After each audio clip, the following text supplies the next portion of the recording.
Artifacts. Many individuals will list it as the primary problem with Genshin's progression system, being that so much of your strength is dictated by artifacts and you have no real way of guaranteeing if they're going to be good or bad. But I legitimately want to discuss artifacts as a whole. What makes a good one? What makes a bad one? And is it as big of a problem as people see it as? Because yes, I do believe it's important, but I've been playing this game for a long time. I have a bunch of artifacts and my standards have generally changed over time, especially with the release of certain new characters, such as Zhongli here. With that being said, let's take a look. Some of the primary figures I want to point out here would be Yelan, Kazuha, Cyno, Albedo, and Bennett. These are characters who scale with a variety of different stats, and even Raiden with the energy recharge passive. It is because of these stats that it makes it very difficult to evaluate artifacts. An example could be on my Yelan. She's running 4-piece emblem. One of the artifacts I've saved for her, such as the one she has now, is 13% HP.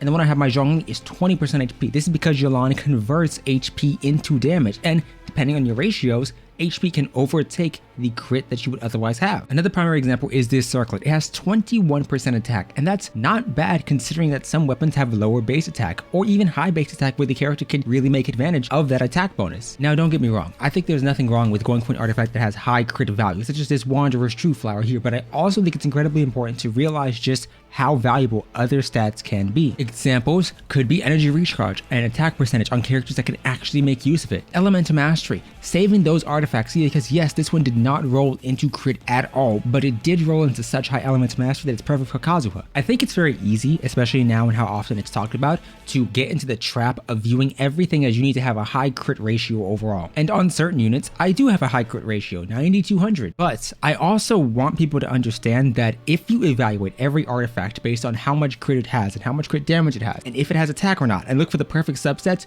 you are never going to be happy with artifact farming. I think it's incredibly important to get used to just accepting, hey, this build's not the best, but it legitimately works. Or looking at an artifact and saying, hey, maybe this isn't perfect, but it is good enough to keep. I have so many pieces that I could potentially replace, and so many individual pieces. I have noblesse flowers that I'm never going to use because they're good. I have individual flower and feathers and plumes that have elemental mastery on them, defense, attack percentage. And I think it's incredibly important to realize, yes, maybe crit ratios are extremely valuable. And maybe for certain individuals here, you may have an individual character who really cares about their crit ratio, such as Raiden if you want to hit a big nuke, or Eula. But you may also have characters like Yelan or Kazuha, who objectively speaking do not care about their crit ratios, not necessarily the crit ratios, but the attack percentage they may have, or any other stats aside from one big one. Kazuha only cares about elemental mastery, Yelan wants HP, so your attack percentage artifacts are dead. I don't think many individuals presumed that they would have to use or keep an HP stand, but now we do. And if you had an HP stand that rolled beautifully, this is a perfect time for you to use it, unless you have Aqua, in which case you can use energy recharge sand. Are artifacts an issue? Yes, they are. I'm not going to lie about that, but I don't think they're as bad as people make it out to be. I think if you only and solely focus on crit rate and crit damage,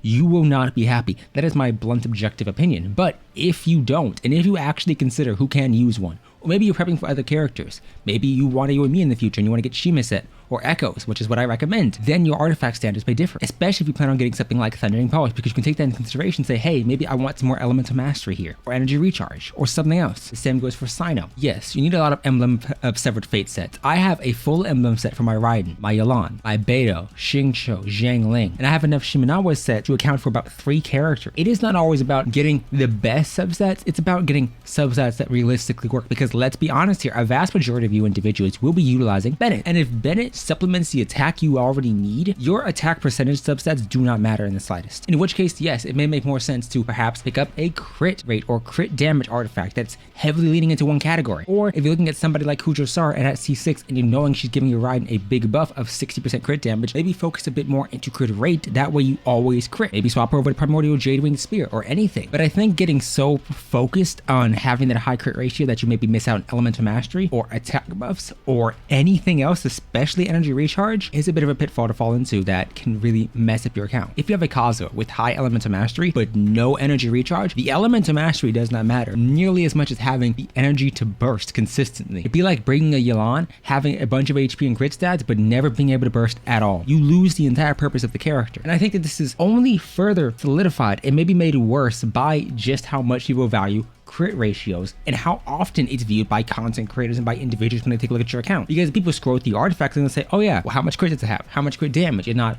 Okay, well you have crit rate, crit damage, and you have elemental mastery for vapes, or HP for the character who needs them. Most individuals will take a look at an artifact with 20% HP and throw it away, but this is good for a Shield by Zhongli, it's good for a Bennett, it is good for a Yelan. In fact, this is about half of the HP that a HP Sands would give. And if I go over to my Zhongli, he has 16% from here, he has 20% from here, he has enough HP to account for essentially an entirely separate artifact set. He has 53k HP. And that is with a level 50 Black Tassel. So I want people to get out the mindset of solely focusing on crit ratios, because I do wholeheartedly believe that a vast majority of the artifacts you find can be picked up and brought to other characters. And maybe not now, but definitely later. The amount of elemental mastery pieces I've saved for future characters is astounding. The amount of random artifacts, HP, or defense that I have now that could use later are being built up over time. Every time I farm a domain, I'm keeping something good. I mean, Shenhe Havers, you didn't think you would need attack percentage the first time you got her, but that's all you want is attack percentage. So there's always value in keeping artifacts with either good main stats and crit rate, crit damage, or crit rate, crit damage, but otherwise useless substats, even other ones that don't have exactly a bunch of crit rate and crit damage. Such as this piece here, which has HP, crit damage, attack percent, and EM. There is no crit rate here, but it's on a set where I don't need crit rate. I am building this specifically for Diona, or Chi-Chi, or Sayu. So to that same effect, the crit ratio doesn't matter, and it's good to just keep these lying around. Overall, I think individuals should probably get out the mindset where crit matters so heavily that you basically neglect your character's other stats. I would rather have a lower crit rate Yoimiya with higher elemental mastery if it meant it was more consistent, or a lower EM Kazuha to have his energy recharge up, because he only has 105 now. And I actually recommend it, especially if you're a new player or beginning to build up characters, to not focus so heavily on crit and just get the basic stats you want. A basic 1-to-2 ratio, a nice amount of attack, or energy recharge, or elemental mastery. Consider what your character is doing. If they're in a mono elemental team, EM is useless, but if they're vaping, if they're melting, if they're using Dendro, maybe get a little bit of elemental mastery. With all that being said, what's your best artifact? What's your worst? And what's an artifact that you didn't think you would ever need but have legitimately been using recently? With all that being said, I'll see you next time. I would like to add that whilst crit is incredibly important for a vast majority of characters, please consider which ones don't value it in the slightest. This isn't necessarily Yelan or Kazuha or anyone like that. What I do mean is instead where they're getting it from. Tao is passive. It could be Rosaria. It could be Blizzard's Trayer. Crit is something to value, especially CV, but do understand that CV can be dramatically skewed. A character like Yoimiya ascends with critical rate,